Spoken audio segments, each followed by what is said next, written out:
नमस्ते दोस्तों, मेरा नाम है शुभम और आपका स्वागत है हिस्ट्री ऑफ थिंग्स में। हिस्ट्री ऑफ थिंग्स में आज हमारे साथ जो मेहमान हैं उनको वैसे तो परिचय की कोई आवश्यकता नहीं है, लेकिन जो नए दर्शक हैं जो उन्हें नहीं जानते उनके विषय में मैं थोड़ा सा बता देना चाहता हूं उन लोगों के लिए। नीलेश ओक जी आज हमारे साथ है। नीलेश ओक जी वैसे तो इंजीनियर हैं, केमिकल इंजीनियर, और उन्होंने एमबीए किया है, यूएस में जॉब भी कर रहे हैं। लेकिन जिस कारण से वो दुनिया भर में जाने जाते हैं वो कारण है उनका भारतीय शास्त्रों के ऊपर अध्ययन। जी हाँ दोस्तों, 20 वर्षों से अधिक समय से वो भारतीय शास्त्रों का अध्ययन कर रहे हैं, और ना सिर्फ अध्ययन कर रहे हैं, बहुत ही डीप में और बहुत ही डिटेल्ड वे में उन्होंने अध्ययन किया है। महाभारत और रामायण जैसे ग्रंथ जिनको कि भारत में ही कई लोग ये कहने लगे थे कि ये तो हिस्ट्री नहीं है, ये तो माइथोलॉजी है, ये तो गढ़ी हुई कहानियां हैं, उनकी उन्होंने डेटिंग्स निकाली हैं। उन्होंने मतलब साइंटिफिक रूप से रिसर्च कर ये पता लगाया है कि महाभारत और रामायण कब हुए थे, किस डेट्स में हुए थे, और उसके साक्ष्य और तथ्यों के साथ उन्होंने वो प्रूव किया है। तो ये बात हम अपने इस इंटरव्यू के अंदर भी करेंगे, उनसे जानेंगे कि उन्होंने वो कैसे किया है। लेकिन सबसे पहला जो मेरा प्रश्न है नीलेश जी आपसे, वो ये है कि काफी सारे लोग हैं जो हमारे इंडिक रिसर्चर्स हैं, हिस्ट्री के ऊपर जो रिसर्च करते हैं, उन लोगों के डेट्स में काफी कॉन्ट्राडिक्शन होता है, कंफ्यूजन होता है। कोई महाभारत की कुछ डेट बताता है, कोई रामायण की कुछ बताता है, बुद्ध का पीरियड, शंकराचार्य का पीरियड, अलग अलग लोग बताते हैं। तो इसके कारण क्या है, जो इंडियन बच्चा है, स्टूडेंट है, या इवन प्रोफेसर्स भी, वो कंफ्यूज हो जाते हैं कि सच क्या है, और इस कंफ्यूजन के कारण लोग इसको माइथोलॉजी भी कह देते हैं। तो आपका इस पर क्या टेक है कि ये मतलब क्यों हो रहा है, इसका सॉल्यूशन क्या है? जी नमस्कार शुभम जी। नहीं, आपने कहा वो बहुत ही उसमें सत्य है। ये सिर्फ सामान्य लोगों के लिए ही ये कंफ्यूजन नहीं है। जो एकेडमिक्स में लोग हैं, इवन जो रिसर्चर्स है, जो संशोधक है, उनमें भी ये कंफ्यूजन है। और उसका मुझे लगता है कारण तो बहुत होंगे, कारण मीमांसा भी की जा सकती है। लेकिन जो कोई कोई चीजें तो इतनी बेसिक है, और वो मुझे भी आश्चर्य होता है कि वो हमारे जो संशोधक है उनको क्यों पता नहीं। जैसे कि हम समझ लो न्याय दर्शन की बात करें, और न्याय दर्शन ये एक शास्त्र करके उसकी बातचीत कर रहा हूं, लेकिन वो हमें उसको हम कॉमन सेंस भी बोल सकते हैं। हमारे जो पूरा जो 6 दर्शन शास्त्र है उसमें भी उसकी बात आती है। वो एक पर्टिकुलर न्याय दर्शन की बात करने की जरूरत नहीं। लेकिन ये जो विषय है कि एक समझ लो एक पर्टिकुलर प्रॉब्लम है, उसको सॉल्व करना है, और वो सॉल्व करने के लिए हमें कुछ चीजें लगती है। एक साक्ष्य चाहिए, और फिर तर्कशास्त्र भी चाहिए। सिर्फ साक्ष्य होके होगा नहीं, तर्कशास्त्र होके होगा नहीं। जैसे कि हमने शुरुआत करने के पहले 1 मिनट में बात की, जैसे कि सनावली के जो जगह जो चैरियट मिल गए ना, वो क्या हो गई, वो क्या हो गया, ये साक्ष्य मिल गई हमें उधर चैरियट मिल गया, उसमें स्वॉर्ड मिल गई, और उसका हमने डेटिंग किया। तो डेटिंग जो अलग अलग पद्धति से हो सकता है, उससे ये पता चला कि वो उसका डेटिंग अप्रोक्सीमेटली 2000 बीसी, यानी कि 4000 साल पहले की बात है वो। तो ये तो साक्ष्य हो गई ना। उसका हम तर्क शास्त्र से उसका अध्ययन करें तो क्या पता चलता है कि 4000 साल पहले वहां कोई था, और उसकी समझ लो मृत्यु हो गई, तो उसके साथ वो सिंबॉलिक करके वो चैरियट को बना के, स्वॉर्ड बना के, उनके साथ उनका बरियल किया गया। उससे ये नहीं सिद्ध होता कि महाभारत 2000 बीसी में हुई। लेकिन आपने बहुत सारे न्यूज़पेपर में उसके बारे में जब वृत्त पढ़ा होगा, तो बहुत बार मैंने पढ़ा, इधर ऐसा ही आता है न्यूज में कि अरे महाभारत हुआ 2000 बीसी। तो मैं बोलता हूँ अच्छा, अरे बहुत, और एक इंटरेस्टिंग क्लेम आ गया। तो क्यों, ऑन द साक्ष्य क्या है? साक्ष्य है सनावली का चैरियट। तो साक्ष्य तो सही है, लेकिन उसके पीछे का जो तर्कशास्त्र है वो तर्क दूषित है, इट इज इलॉजिकल। तो सिमिलरली जो हमारे संशोधक है, आई विल डेयर से कि मेजॉरिटी ऑफ संशोधक जो है, उनको जो जो हमारी शास्त्र की परिभाषा है, हमारी मीनिंग पाश्चिमात्य और पौरात्य में कोई फर्क नहीं है। थोड़ा सा फर्क हो जाता है बिकॉज उनका अप्रोच अलग रहता है। उनका अप्रोच क्या है? Money money money money money, जो हमारे लोगों में भी अभी आया है, और कुछ लेना देना नहीं है। मनी नहीं है तो कुछ उसमें पढ़ने की जरूरत नहीं है। लेकिन जो फ्रेमवर्क जिसको हम बोलते हैं, तो फ्रेमवर्क क्या है? अभी पतंजलि में हम पतंजलि योग सूत्र की हम बात करें तो बोलते हैं प्रत्यक्ष अनुमान आगम प्रमाणानि। प्रत्यक्ष और अनुमान ये सबसे दोनों इंपॉर्टेंट चीज है। जो हम बोल रहे हैं प्रत्यक्ष मीन्स साक्ष्य और अनुमान मीन्स तर्कशास्त्र। तर्कशास्त्र का उपयोग करके उससे कंक्लूजन निकालना, उससे निगमन करना, उससे संशय निवारण करना, ये बात है। वो बहुत लोगों को उसका कभी हमें स्कूल में तो शिक्षा दी गई नहीं, लेकिन उससे हम उनको टीचर्स को ब्लेम नहीं कर सकते। जैसे कि मैं स्कूल में गया, ऐसा एक सेपरेट सब्जेक्ट तो नहीं था, लेकिन मैं ये भाग्यवान रहा कि मुझे ऐसे बहुत शिक्षक मिले कि वो राइट फ्रॉम द बिगिनिंग हमारे साथ डिबेट करते थे। हमें शिक्षक डिबेट करते थे, अध्यापक डिबेट करते थे। उससे मुझे बहुत फायदा हुआ। ये हमें एक ऑफिशियल पद्धति से सिखाने की जरूरत है। वो शायद यूनिवर्सिटी में पढ़ाएंगे नहीं पढ़ाएंगे, लेकिन अभी सोशल मीडिया तो बहुत पावरफुल चीज है, उससे हम ये तर्कशास्त्र पढ़ाने की जरूरत है।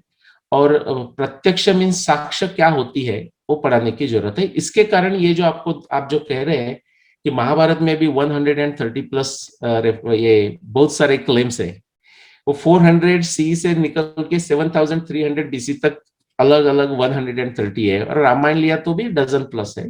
उसका मुख्य कारण मैंने जो बोला वो है कि प्रत्यक्ष और अनुमान ये क्या चीज है, ये वैज्ञानिकों को भी, हमारे जो संशोधक है उनको भी पता नहीं, हमारे जो संस्कृतिस्ट है उनको भी पता नहीं। मेजोरिटी की मैं बात कर रहा हूँ, एक्सेप्शन तो सब जगह आपको मिलेंगे। नीलेश जी, तो इसी पे मेरा एक और प्रश्न आता है कि इसका क्या कारण है कि काफी सारे रिसर्चर्स महाभारत या बुद्ध जो हैं इनकी डेट्स पर अलग अलग मत अपने रख रहे हैं और सबको लगता है कि वो सही है। चलिए मतलब 200-500 मत जो हैं उनको तो मैं मान लेता हूं कि 90% उसमें से खारिज किए जा सकते हैं, लेकिन कुछ लोग जो हैं जो जेन्युइन रिसर्चर्स हैं, मान लीजिए 8-10 भी, तो उनके बीच ये कंफ्यूजन क्यों है? इसके बारे में थोड़ा सा प्रकाश डालिए जी। हाँ, पहले हमें ये भी हम बोल रहे हैं ना सत्य और मिथ्य, तो ये मिथ्य भी निकालना पड़ेगा। कि समझ लो महाभारत के हम 130 प्लस संशोधक समझ ले और उनकी इतना क्लेम समझ ले, तो बाकी जो बहुत सारे 100 प्लस है वो मिथ्या है, उनका तो सोचने की जरूरत ही नहीं है। और जो कुछ 8-10 है वो सीरियस है, ये भी सही नहीं है। ये सीरियस लोग भी कैसे समझे जाते हैं? एक थोड़ा सा पॉपुलैरिटी की बात आ जाती है उसमें। ओके, अभी ये हमारा भाग्य है कि ये सोशल मीडिया आ गया करके मैंने जो रिसर्च किया वो मैं लोगों को बता सका। नहीं तो मैं तो प्लास्टिक सेल्स पर्सन था, और कॉर्पोरेट वर्ल्ड में काम कर रहा हूँ, काम कर रहा था। तो ऐसे वो क्या बोलते हैं आप, कॉन्फ्रेंस में जाके एकेडमिया में ऐसा कुछ ये है नहीं। मेरा एकेडमिया के साथ संबंध तो रहा, लेकिन I know how it works. और वो इंजीनियरिंग में रहा। ये ह्यूमैनिटीज मेरे लिए बहुत ही नई बात थी एक्चुअली। ये जो ह्यूमैनिटीज जैसे कि हमारे इतिहास वाले या संस्कृति वाले, उनका जो डायरेक्ट मेरा जो संबंध है वो इनडायरेक्टली, तो जब मुझे कभी मदद लगी तो मैंने लिया, बट डायरेक्ट संबंध तो लास्ट 5 साल का है। उसके पहले मेरा कभी उनके साथ इंटरेक्शन में नहीं हुआ। और जब मुझे इंटरेक्शन हुआ तो मुझे बहुत आश्चर्य हुआ कि क्या ये ऐसा चलता है ऐसी बात चलती है ये फील्ड में। I was very disappointed. तो आपने कहा कि वो उसमें जो 8-10 लोग जो सीरियस लगते हैं उनमें भी हम डिफरेंशिएट कैसे करें, उसके लिए विवेक चाहिए। और ये आप कभी ऐसा नहीं कह सकते, मैं शुभम जी आप नहीं कह रहे, बट बहुत लोग मुझे क्या लिखते हैं सोशल मीडिया में कि भाई आप जो 4-5 लोग हैं वो एक जगह आ जाइए, जो वाद विवाद जो करना है वो करिए, और फाइनली एक कंक्लूजन निकाल के हमें बता दीजिए। ये क्या है? ये एक छोटे बच्चे वाली बात है। जो ये ऐसे जो लोग कहते हैं उनका आयु कितना भी हो, उनको रियलिटी का कुछ पता नहीं कि रियलिटी में क्यों होता है।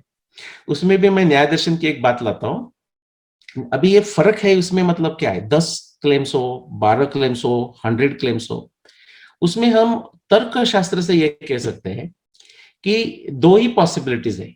एक पॉसिबिलिटी ये है कि ये पूरा 130 लोगों के जो क्लेम्स है, इंक्लूडिंग मेरा भी महाभारत रामायण में मेरा भी एक किया है, मैंने क्लेम किया है एक पर्टिकुलर 5561 बीसी। इवन जो ये शब्द मैं यूज करता हूँ ना, क्लेम, उसका भी लोगों को कंफ्यूजन होता है। वो बोलते हैं नहीं उन्होंने वो सिद्ध नहीं किया है, वो क्लेम कह रहे हैं नहीं, ये साइंटिफिक वर्ड करके क्लेम किया बोला जाता है। बिकॉज हमें ये मान्य करना पड़ेगा कि हमें लग रहा है हम सत्य है, लेकिन हमारा रॉन्ग हो सकता है, ये पॉसिबिलिटी है करके हम क्लेम बोलते हैं। तो ये जो अलग अलग क्लेम है उसमें क्या पॉसिबिलिटी है? दो ही पॉसिबिलिटी है। एक पॉसिबिलिटी ये है कि ये अभी जो जो जो 130 प्लस क्लेम्स है महाभारत में या रामायण में, कुछ 12 प्लस होंगे, या बुद्ध के टाइम समय के बारे में कुछ हो गए, शंकराचार्य के बारे में कुछ 2-4 क्लेम्स है, ये all the claims can be wrong. That is one possibility. ये एक शक्यता है। और दूसरी शक्यता क्या हो सकती है कि उसमें से एक करेक्ट है और हमें वो एक करेक्ट कौन सा करना है तो फाइंड आउट करना है ना। आपने एक प्रश्न पूछा था कि ये अलग अलग लोग फिर क्यों आते हैं, जो सीरियस लोग लग रहे हैं उनके भी अलग अलग क्यों आते हैं, उसके पता उसमें मिस कोई तो गलत है ना, बिकॉज महाभारत तो एक ही हुआ और उसकी एक ही डेट हो सकती है। पूरा सब लोग रॉन्ग हो सकते हैं या एक आदमी करेक्ट हो, सही हो सकता है। तो अपना जो न्याय दर्शन है उसमें एक दोष यानी कि एरर क्यों हो जाता है उसकी बहुत अच्छी व्याख्या की है। उसमें बोला है प्रवर्तना लक्षणा दोषा। जब आदमी कोई एक्टिविटी करता है तो उसमें दोष है या नहीं वो हमें समझ में आएगा। बहुत सारे लोग क्या करेंगे, ये जो जो लोगों ने रिसर्च की हुई है और अपना एक दिनांक निकाला है, उनको, जैसे मेरे जैसे लोगों को और बाकी लोगों को भी, उनको सिर्फ वो छेड़ते रहते हैं कि ये आपने वो सही नहीं है, वो आपका करेक्ट नहीं है। फिर हम उनको उल्टा पूछे कि भाई आपकी डेट क्या है, नहीं मेरे पास डेट नहीं है, तो उसको बोलते हैं न्याय दर्शन में वितंड। वो वितंड कर रहे हैं। अभी उनको हम बोले कि अरे भाई आप वितंड कर रहे हो, बोला नहीं नहीं नहीं ये वितंड नहीं है, आप कुछ भी बोल रहे हैं। नो, न्याय दर्शन का उनका ज्ञान नहीं है। उसमें लिखा है स्व प्रतिपक्ष स्थापना हीनो वितंडा। आप किसी के साथ वाद कर रहे हो, क्वारल कर रहे हो, उसका एक पर्टिकुलर पोजीशन है, आपका कोई पोजीशन ही नहीं है, तब भी आप उनके साथ फाइट कर रहे हो, तो ये वितंड है। ये एक बात हुई। और 3 तरफ के कारण के इससे कारण दोष निर्माण हो जाता है। ये जो हमारे हम जो संशोधन करते हैं उसका लक्षण दिया है प्रवर्तना लक्षणा दोषा, और उसको बोला है त्रैराश्यम राग द्वेष मोह। कोई एक पर्टिकुलर चीज के लिए अटैचमेंट, कोई एक पर्टिकुलर चीज के लिए हेट, डिटेस्टेशन, उसके बारे में अच्छा न फील होना। और तीसरी चीज उन्होंने गौतम ऋषि ने बोला है कि स्टुपिडिटी और लैक ऑफ इंटेलेक्ट। इंडियन जो ऋषि है वो दे डोंट मीन्स वर्ड्स जो स्पष्ट है वो बता देते हैं। आप कोई चीज के लिए आपकी अटैचमेंट है, दूसरे कोई चीज के लिए आपको बहुत हेट है, और आपका इंटेलेक्ट ही इतना कम है, इसके कारण आपके दोष हो जाएंगे। तो इसका यह रीजन है, दोष है ना। एक दूसरे को उनका रॉन्ग है मेरा करेक्ट है वो बोलने से ये बहुत जरूरी बात यह है कि ये लोग तो छोड़ दो, हमें तो छोड़ दो, हम तो कर रहे हैं। जो और लोग हैं उन्होंने अपनी श्रद्धा और विद्या और विवेक बढ़ा के ये लोगों का, हमारे जैसे लोगों ने काम किया है, उसको विश्लेषण संश्लेषण करके आपका मत तैयार करना है। और वो लोगों को आप बता सकना चाहिए कि ऐसा क्यों लगता है मुझे, नीलेश जी का डेट मुझे क्यों करेक्ट लग रहा है, या नीलेश जी का डेट मुझे क्यों रॉन्ग लग रहा है, और ये उसके कारण है, ऐसे बताने की जरूरत है। ने बहुत ही अच्छी तरीके से समझाया कि किस तरह से न्याय दर्शन में भी जो पद्धति दी है कि किस तरह से हमें जांचना चाहिए कि कौन सही है कौन गलत है, या कौन किस जगह पर किस कारणों से पहुंचा है। तो तीसरा मेरा प्रश्न आता है कि ये जो एरर्स आ रहे हैं डेट्स के अंदर लोगों के, तो इसका कोई सॉल्यूशन मॉडर्न साइंस में या फिर हमारी ट्रेडिशनल भारतीय पद्धति में कहीं पर है क्या कि हम एग्जैक्ट डेट का किसी इवेंट की पता लगा सकते हैं? ऐसा कोई मॉडर्न साइंस या ट्रेडिशनल साइंस में सॉल्यूशन है क्या? जी हाँ, बहुत ही अच्छा, बहुत ही बढ़िया प्रश्न है। यस, ट्रेडिशनल में भी है और वहां से ही मॉडर्न साइंस में आया है। फॉर एग्जाम्पल मॉडर्न साइंस में आप पूछो कि अभी मॉडर्न साइंस की पद्धति क्या है, तो मैं थोड़ा इंग्लिश में बोलता हूँ, लेकिन हम संस्कृत में या हिंदी में भी कर सकते हैं। कि वो बोलते हैं कि triangulation of explanation prediction and testing in the context of a theory और in the context of a background knowledge. यानी कि ट्रायंगुलेशन को आप क्या कहोगे हिंदी में, लाइक तीनों को एक जगह लाना है, जैसे कि त्रिष्टय ऐसा संस्कृत में होगा, जैसे कि चतुष्टय मीन क्वाड्रेंगुलेशन, वैसा त्रिष्टय जैसा कुछ शब्द होगा। मेरी संस्कृत भी अच्छी नहीं है, लेकिन जैसे कि आप साक्ष्य ले लो, तो साक्ष्य होने की जरूरत है। देन प्रत्यक्ष यानी कि एम्पिरिकल इंग्लिश में बोलते हैं, या जैसा हमारे यहाँ अनुभव, सब लोगों को उसका अनुभव कर सकने वाली ऐसी पद्धति निर्माण करने की जरूरत है। और वो दोनों को एकत्र लाया जाता है और उससे एक निर्णय निकाला जाता है। और वो निर्णय निकालने के लिए जो चीजों की जरूरत रहती है उसमें आगम शास्त्र का है कि जो बैकग्राउंड नॉलेज। अभी समझ लो आप महाभारत के डेट की बात कर रहे हैं, तो महाभारत ये एक बैकग्राउंड नॉलेज हुआ, महाभारत की जो टेक्स्ट है वो बैकग्राउंड नॉलेज हो गई।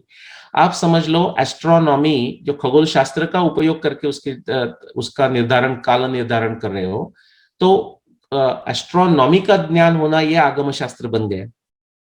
आप नदी विज्ञान से कर रहे हो तो नदी विज्ञान ये आगम शास्त्र हो गया। ऐसा करके आप करना पड़ेगा। दूसरी ये बात बहुत इंपॉर्टेंट है कि आप कोई भी संशोधक को ये पूछने चाहिए कि भाई आपने ये शुरुआत कहाँ से की, शुरुआत कहाँ से की, नहीं आप कौन सा प्रॉब्लम सॉल्व कर रहे थे कि जो पुराने लोगों ने सॉल्व नहीं किया है। बिकॉज सपोज मैंने जिसकी शुरुआत की, प्रारंभ किया समझ लो 1995 के आसपास, तो ऐसा तो नहीं कि मैं ही पहला आदमी हूं कि जो महाभारत की डेटिंग कर रहा है। उसके पहले 400 इयर्स प्लस से उसके लिए बहुत लोग प्रयत्न कर रहे हैं। तो मुझे आप पूछ सकते हैं कि ऐसा कौन सी बात थी कि जो बाकी लोगों ने अभी तक उसका सॉल्यूशन नहीं किया था, इसके कारण आपको लगा कि आप रामायण पे, आप महाभारत की डेटिंग करें, और आपको ऐसा क्यों लगा कि उनकी डेटिंग शायद करेक्ट नहीं है। आपको ये पता लगे, ये आपने प्रश्न पूछा लोगों को, तो मैं अभी ये कॉन्फिडेंटली कह सकता हूँ 99.99% ऑफ महाभारत रिसर्चर्स ये बोल भी नहीं पाएंगे, महाभारत रामायण बुद्ध कोई भी ये बोल भी नहीं पाएंगे कि उन्होंने ऐसा कौन सा प्रॉब्लम देखा जिसका सॉल्व नहीं हुआ है, इसलिए वो रिसर्च करने लगे। बहुत सारे वैज्ञानिक, बहुत सारे सो कॉल्ड संशोधक ऐसे ही करने लगते हैं कि भाई ये इसमें जरा अच्छा लग रहा है, लोगों में थोड़ी रुचि है, मैं थोड़ा कुछ कर लूं, शायद मेरा भी नाम हो जाए। सो उससे हो जाता है। तो आपको हमारे पारंपरिक पद्धति से जो स्ट्रक्चर है वही मॉडर्न साइंस जैसे स्ट्रक्चर है, उसको अभी समझ लो, हमने पतंजलि का बोल दिया प्रत्यक्ष अनुमान आगम प्रमाणानि, वो ट्रायंगल ही हो गया। और आप समझ लो गौतमा के न्याय दर्शन की बात करें तो प्रत्यक्ष अनुमान उपमान शब्द प्रमाणानि, ये 4 उसमें आ गए प्रमाण। और आप वेदांत तक जाएंगे तो 6 प्रमाण आ जाएंगे। वो प्रमाण तो कौन सा यूज करेंगे वो बात है, बट सिंपल न्याय दर्शन की ये बात है, प्रमाण तश्चार्थ प्रतिपत्ति, कि साक्ष्य के बिना कौन सी भी बात ये सिद्ध नहीं हो सकती। सिद्ध होगी नहीं से होगी पता नहीं, लेकिन साक्ष्य नहीं है तो हो नहीं सकती। इसका मतलब ये इंग्लिश में उसको हिचन्स रेजर कहते हैं। वो कहते हैं कि any claim made without evidence can be dismissed without evidence. तो जो ओनस है उसका, वो ये आदमी पे नहीं है कि आपने कुछ कहा, जो कह रहा है कि ये ऐसा हुआ उसको बताना है कि साक्ष्य भाई क्या है और आपका तर्क शास्त्र क्या है, आपने कौन सा आगम शास्त्र का उपयोग किया। और ये लोग बता नहीं सकेंगे, लेकिन ये पद्धत है। और ये पद्धत लेके, ये पद्धत हम एनफोर्स करें हमारे पूरे संशोधक जो लोग हैं उनके ऊपर, तो कैसा बोलेंगे हम, नीर क्षीर विवेक, पानी का पानी दूध का दूध हो जाएगा। तो मॉडर्न साइंस से और इंडियन जो हमारा शास्त्र रहेंगे उससे ये जो सॉल्यूशन निकलेगा, इसका कोई एग्जांपल दे सकते हैं आप? मतलब किस तरह से सॉल्यूशन निकाला जा सकता है कि सही डेट्स पर हम महाभारत रामायण या किसी इवेंट की पहुंच सके, इसका कोई एग्जांपल? हाँ, मैं देता, हाँ, महाभारत ही हम लेते हैं क्योंकि सब लोगों को पता रहता है। तो जैसे कि मैंने आपको बोला कि ऐसा प्रश्न पूछना चाहिए, मेरी जो शुरुआत हुई वो एक ऐसा एक संस्कृत का महाभारत का एक श्लोक मेरे सामने आ गया, और उसका मैंने जब फाइंड आउट किया तो मुझे पता चला कि कोई भी पुराने पहले के संशोधक ने उसका उत्तर दिया नहीं है। जो जैसा वो अरुंधति का श्लोक है कि या चैषा विश्रुता राजस त्रैलोक्य साधु सम्मता अरुंधति तया पेश वशिष्ठ पृष्ठतः कृत। महाभारत में व्यासदेव जी की कृपा है और वाल्मीकि जी की कृपा है रामायण में, कि उन्होंने हमारे लोगों का सोच के पोस्टेरिटी के लिए कि ये लोगों को पता चले कि ये जो ऐतिहासिक घटना है वो कब हुई, वो करने के लिए उसमें इतने साक्ष्य रखे हैं। तो बहुत रामायण में और महाभारत में, उसमें से ये एक साक्ष्य है।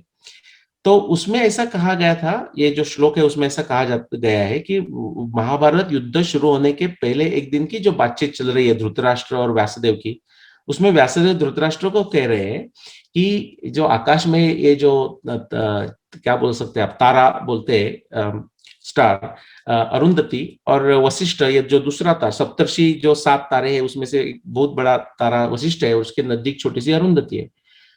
तो वो व्यास जी बोल रहे हैं कि अभी वो अरुंधति वशिष्ठ के आगे चल रही है। और अभी ये क्यों बड़ा इंपॉर्टेंट है, उसमें क्या सॉल्व करने की बात, उसमें सॉल्व करने का प्रॉब्लम ये है कि हमारे समय में ऐसी बात नहीं है जैसे व्यास जी कह रहे हैं।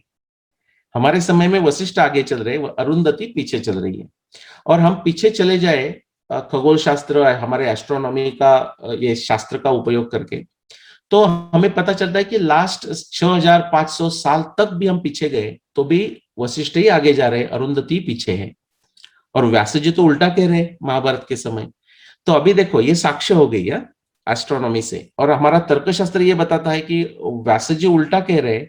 इसका मतलब ये बात सच है, व्यास जी जो कह रहे थे, तो इसका मतलब लास्ट 6500 ईयर्स में महाभारत हुई नहीं। इससे यह नहीं पता चला कि कब हुई, बट हुई नहीं इतना तो समझ में आ गया। देन भीष्म निर्वाण का आप समझ लो, उसके जो साक्ष्य है, उसे साक्ष्य तो 62300 इतनी है, उससे भी पता चलता है भीष्म निर्वाण की साक्ष्य से, या अरुंधति थोड़ा दूरी रखो तो भी, कि महाभारत युद्ध ये 7000 बीसी और 5000 बीसी के बीच में ही हो सकता है भीष्म निर्वाण की साक्ष्य से। ये सब महाभारत से ही आ रहा है। तो जैसे कि हम क्रॉसवर्ड पजल न्यूज़पेपर का सॉल्व करते हैं या जिक्सॉ पजल बच्चों का सॉल्व करते हैं, सिमिलरली अरुंधति वशिष्ठ कह रही है कि ये 11,000 और 4500 बीसी के बीच में ही होना चाहिए। भीष्म निर्वाण कह रहा है 7000 और 5000 के बीच में होना चाहिए। ऐसे हम हर एक साक्ष्य महाभारत की लाते रहेंगे तो जिक्सॉ पजल सॉल्व होता है, और साल आता है 5561 बीसी, यानी कि 7500 साल के पहले। ये एक उसका उदाहरण हुआ। रामायण में भी यही बात है। फॉर एग्जाम्पल, मैंने अभी तक मुझे बहुत लोग कहते हैं कि आपने रामायण महाभारत बहुत अच्छा किया है ना, वो अभी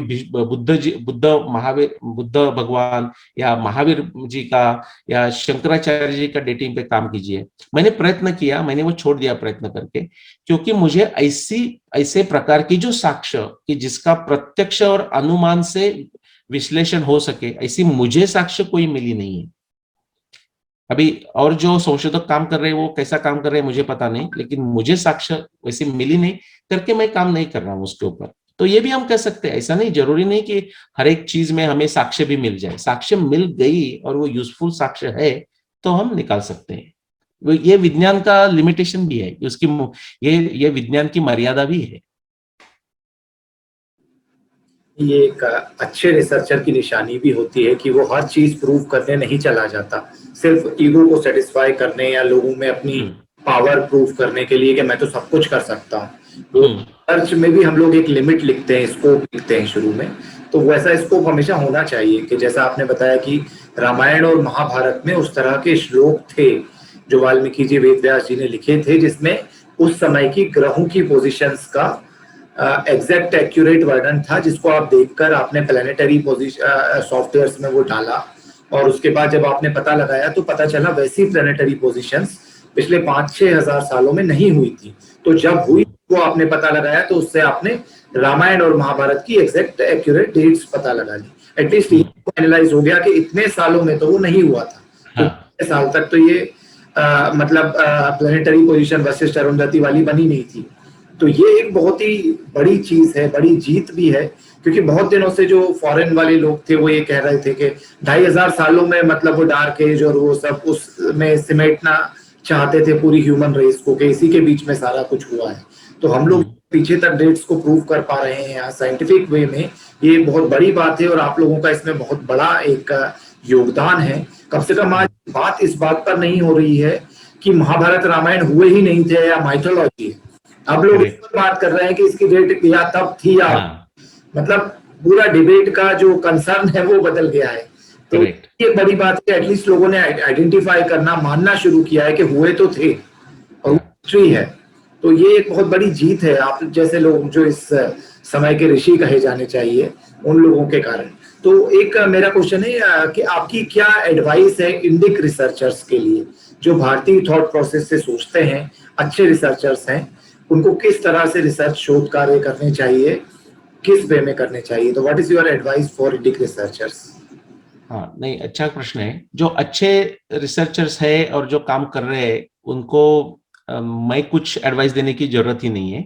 लेकिन आपका जो प्रश्न है वो ऐसे कि जो हमारे नए लोग हैं, ओके, यंगस्टर्स जो ऊपर आ रहे हैं, उनको, उनके लिए मैं कुछ शब्द जरूर कहूंगा और कहना जरूरी भी है।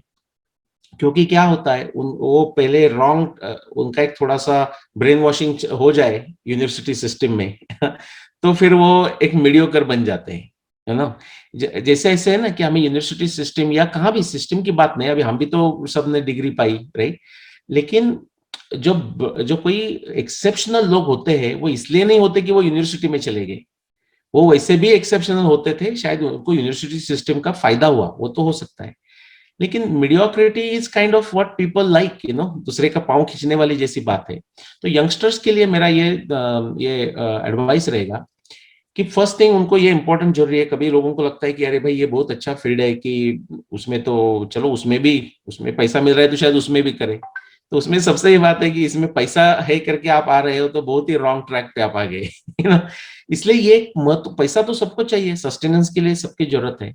तो आप ऐसा प्रोफेशन फाइंड आउट करो कि जहां आपके जो हम उदर निर्वाह जो कहते हैं, योगक्षेम कहते हैं, उसकी एक उसका एक क्या बोल सकते हैं आप, उसका एक उपाय हो जाए आपके पास। आप कॉमर्स कीजिए, साइंस कीजिए, जो कुछ है वो कीजिए, कोई स्किल कीजिए, बिजनेस जो कुछ कर सकते हैं आप, बिजनेस, वो एक स्वातंत्र आपको मिले उससे। एक है वो करते करते ही आपको स्टडी करनी है। ऐसी बात नहीं है कि मैं भाई अभी बहुत पैसा कमाऊंगा, बाद में रिटायर होने के बाद ये संशोधन करूंगा। फैकल्टी काम नहीं कर, आपके जो इंटेलेक्चुअल फैकल्टी है वो कम होते जाती है समय के अनुसार, सोचने का एनर्जी कम हो जाती है। दूसरी बात यह है कि हम आप जो कर रहे हैं वो सत्य के लिए करना, सत्य ढूंढना है आपको, या कुछ जुगाड़ करके एक लोगों को बहलाना है, ये आपको एक डिसीजन करना है।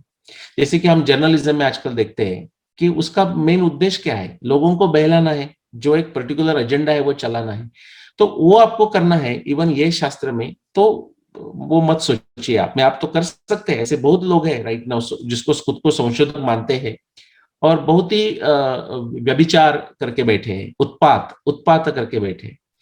और फिर जो मॉडर्न साइंस में, मैं अभी इंग्लिश में जिनको पढ़ने आती है, अभी बहुत सारे यंगस्टर इंग्लिश में पढ़ते हैं, तो उनके लिए मैं बोलूंगा सर कार्ल पॉपर, उनके बुक्स बहुत जरूर पढ़िए। वो अभी टफ लगेंगे उनको समझने में, शायद लगेंगे क्या बोल रहे हैं। मुझे भी ऐसा लगा, मैं 93 में उनको फर्स्ट टाइम, मुझे 93 में सर कार्ल पॉपर के बुक मेरे संबंध में आ गए, मैंने बहुत एंजॉय किया। लेकिन मैं बोला ये बहुत ही फैसिनेटिंग है, लेकिन उसका मुझे फायदा क्या, मैंने साइड में रख दिए। बाद में जब संशोधन की बात आई तो आई जस्ट से कि अरे वो जो कह रहे हैं वही सब उपयुक्त हो रहा है। सिमिलरली हमारे जो षड शास्त्र है, जो जैसे कि वैशेषिक दर्शन, सांख्य दर्शन, योग दर्शन। अभी योग दर्शन सुना तो भी लोगों को लगता है कि वो समाधि मीन्स आंख बंद करके करने वाली बात है, वो तो है ही। लेकिन जैसे कि संयम, ध्यान, धारणा और समाधि, ये तीनों होने के बाद जो शब्द आ जाता है तीनों के एडिशन करके, उसको हम संयम कहते हैं। पतंजलि उसको संयम कहते हैं। संयम यानी कि आप कोई किसी बात की संशोधन कर रहे हो, उससे आपसे सबकी प्रायोरिटी सबसे ज्यादा सत्य की है, दूसरे कोई प्रायोरिटी नहीं है। वो सत्य कितना भी कड़वा हो वो आप बताने वाले। जैसे कि मैंने महाभारत की शुरुआत की तो मुझे ये मन में मेरी श्रद्धा हो सकती है, लेकिन ऐसे एक पॉसिबिलिटी थी कि शायद वो संशोधन से ये पता चले कि ये ऐसी कुछ बात है ही नहीं, महाभारत शायद हुई ही नहीं। तो क्या आप उसके लिए तैयार है? मन में वो तैयारी आपकी होनी चाहिए, और जहां आपको साक्ष्य और तर्क लेके जाएगा वहां जाने की तैयारी आपकी चाहिए। वो यही मेरा उनके लिए सलाह रहेगा। तो शास्त्र का अध्ययन करें, शब्द दर्शन का अध्ययन करें, मॉडर्न साइंस का अध्ययन करें, और तर्क शास्त्र का अध्ययन करें। कहां से भी, मॉडर्न में गूगल से जाके, विकिपीडिया में जाके, डजंट मैटर, बट वो संशोधन, वो अभ्यास और तपस्या करनी बहुत बड़ी जरूरी बात है। जी नीलेश जी, तो एक और मेरा प्रश्न है आपसे, और वो प्रश्न ये है कि आपकी उनके लिए, उन लोगों के लिए क्या एडवाइस है जो यंग लोग हैं या पुराने लोग हैं जो चाहते हैं कि भारत में इतिहास को सही तरह से पढ़ाया जाए, तो हिस्ट्री को सही तरह से स्कूलों में पढ़ाया जाए, कॉलेजेस में पढ़ाया जाए, इसके लिए आपका मतलब क्या कोई एडवाइस है, क्या कोई तरीका है कि ये हो सकता है? हाँ, नहीं, बहुत ही बढ़िया प्रश्न है। इसलिए क्योंकि अभी वो प्रश्न तो फ्रिक्वेंटली आस्क क्वेश्चन जैसा मुझे आता है, लाइक टेक्स्ट बुक में, और मुझे लोग पूछते हैं कि अच्छा नीलेश जी, तो फिर अभी ये टेक्स्ट बुक में कब आ रहा है ना। ये प्रश्न उनका बहुत ही सही है, लेकिन उसमें भी एक क्या हम सकते कि थोड़ा जुविनल थिंकिंग है। उनको लगा कि हमारे लोगों को ये समझने की बात है कि अभी कोई एक संशोधक जैसा मैं हूं और बहुत है, वो संशोधन कर रहे हैं, तो आप अभी उनको कह रहे हैं कि भाई अभी आपने संशोधन किया, बहुत बड़ी बात की, लेकिन अभी वो टेक्स्ट बुक में लाओ। उनको लगता है कि ये इनका ही काम है। फिर दूसरी बात ये है कि उनको ये पता नहीं कि वो कितना कठिन है, ये चीज करना कितनी कठिन है। तो टेक्स्ट बुक ये ऐसी चीज है कि उसके लिए कोई चीज टेक्स्ट बुक में जाना, उसमें ब्यूरोक्रेसी है, उसमें जो टेक्स्ट बुक मैनेज करने वाले जो लोग हैं उनकी अपनी लिमिटेशंस है, क्योंकि उनको सर्टन पद्धति का ही उपयोग करना पड़ता है। उसके पहले वो इंसर्ट नीलेश ने किया करके वो इंसर्ट नहीं कर सकते एक बुक लिखा करके, ये बात है। लेकिन वो जब हो रहा है, गवर्नमेंट भी उसमें बहुत प्रयत्न कर रही है। उसमें हम साइड में क्या कर सकते हैं वो एक, और ऐसा नहीं कि हमें अभी बैठना है कि टेक्स्ट बुक में कब आएगा। ये हम नॉर्थ अमेरिका में अभी हम कर रहे हैं, और मुझे होप है ऐसा है कि वो इंडिया में भी चला जाएगा। नॉर्थ अमेरिका से आता है तो इंडिया में भी लोग ज्यादा मानने लगते हैं। अमेरिका से आ रहा है तो थोड़ा मानने लगेंगे, हमारा इंफीरियरिटी कॉम्प्लेक्स है। तो हम इधर क्या कर रहे हैं कि मेन टेक्स्ट बुक के लिए तो हम काम कर ही रहे हैं कि टेक्स्ट बुक कैसे चेंज किए जाए। लेकिन जो इधर हमारे यहाँ की जो संडे स्कूल्स है, बहुत सारे Indian school Sunday Hindu schools होते हैं, शाखा जैसे HSS वगैरह होते हैं, तो उसमें हम क्या ऐसे छोटे से सिंपल क्लिफ नोट्स जैसे टेक्स्ट बुक बना सकते हैं कि जो उसमें से बच्चों को पढ़ाया जाए। और ये मैं बच्चों के लिए बोल रहा हूँ, लेकिन ये बूढ़ों के लिए भी पढ़ने वाली बात है, बिकॉज जो डिरेसिनेशन जो हुआ है ना, जो रॉन्ग हिस्ट्री हमें बताई गई है, वो सिर्फ बच्चों को रॉन्ग हिस्ट्री बताई नहीं जा रही है। जो अभी जो हमारे क्या ग्रैंडफादर और ग्रेट ग्रैंडफादर से उनको भी रॉन्ग हिस्ट्री पढ़ाई गई है, और इसलिए वो जो होना है वो सबके लिए होने की जरूरत है। तो हम ऐसे बुक्स, क्लिफ नोट्स जैसे बुक्स या छोटे से टेक्स्ट बुक जैसे बुक्स हम पैरेलल में बना रहे हैं। उसका फायदा ये होगा कि जब गवर्नमेंट इज रेडी, फाइनली उनको विजडम आ जाए और वो they ready to accept it, there is something ready. Because ये गवर्नमेंट ऑल्सो भी क्या कर सकती है, गवर्नमेंट इंफ्रास्ट्रक्चर दे सकती है, लेकिन वो उनके पास भी एक इतना मैन पावर नहीं है, एक्सपर्टीज नहीं है, तो वो हम देना चाहिए। तो मैं ये कहूंगा कि हम कहाँ भी हो, कौन सा छोटा गांव में हो, बड़े शहर में हो, आप शिक्षक हो या आप नॉन शिक्षक हो, आप अपने फैमिली के साथ शुरुआत कर सकते हैं, आप अपने मोहल्ला में शुरुआत कर सकते हैं, आपका एरिया में, आपके सिटी में, आपके गांव में। जब लोग साथ में मिलते हैं, गपशप करने के लिए मिलते हैं, तो आप ये बातें कर सकते हैं कि भाई ऐसा है, ये मैंने ये बुक पढ़ा, उसमें ऐसा कहा है, वेरी इंटरेस्टिंग चीज है। और उससे उससे एक जब वो क्या बोलते हैं, होल एटमोस्फेयर बन जाएगा, तो government will pitch in. Because government कोई ऐसी बात के लिए पिच इन नहीं करेगी कि जहां उनका वोट शेयर चला जाए। Because if they are not in control, they will not able to do the things they want to do, which is a reality. So they are right about it. तो हम सब हमारा स्वधर्म कर सकते हैं, उसके लिए कोई एक्सपर्ट होने की जरूरत नहीं है। This is my 2 cents on that.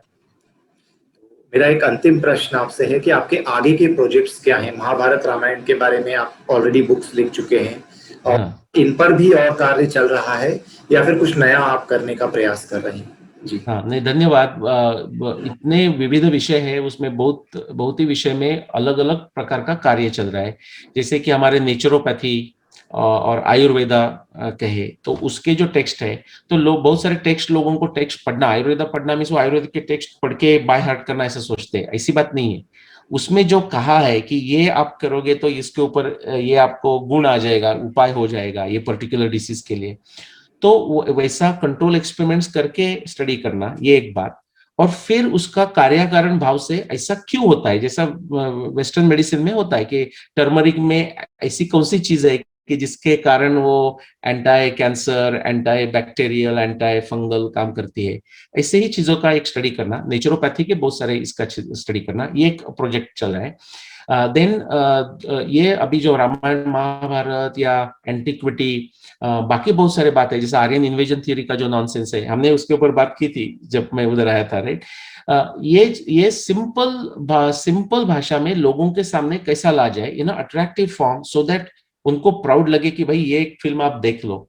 ऐसा प्राच्यम करके जो ग्रुप है उनके साथ मैं काम कर रहा हूँ, बहुत सारे एकदम एक्स्ट्रा ऑर्डिनरी रिसर्चर्स उनके साथ काम कर रहे हैं, एक्स्ट्राऑर्डिनरी रिसर्चर्स काम कर रहे हैं। और ऐसी आपने सुना होगा कि 10 डॉक्यूमेंट्री की एक मालिका हम करने का प्रयास कर रहे हैं। उसके लिए हमने क्राउड फंडिंग के लिए रिक्वेस्ट किया, और लोगों ने बहुत साथ दिया।